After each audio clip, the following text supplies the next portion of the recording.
Hello అండి. నమస్తే. అందరూ ఎలా ఉన్నారు? బాగున్నారా? నేను బాగున్నాను. ఇప్పుడు నవరాత్రి మొదలయ్యి 6వ రోజండి. ఈరోజు శ్రీ మహాలక్ష్మి అలంకారం అండి. అమ్మవారు మహాలక్ష్మిగా అవతారం ఎత్తుతారండి.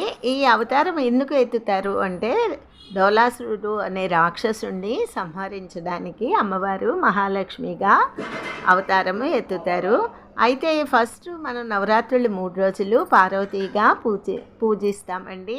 తర్వాత మధ్యలో ఈ 3 రోజులు మహాలక్ష్మిగా పూజిస్తాము. తర్వాత చివరి 3 రోజులు సరస్వతిగా పూజిస్తామండి.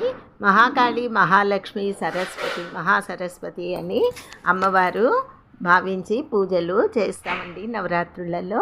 అయితే ఎవరికైతే ఆర్థిక సమస్యలు ఉండి చాలా ఇబ్బందులు పడుతున్నారో ఈ నవరాత్రుల్లో మహాలక్ష్మిని పూజించినట్టయితే సర్వ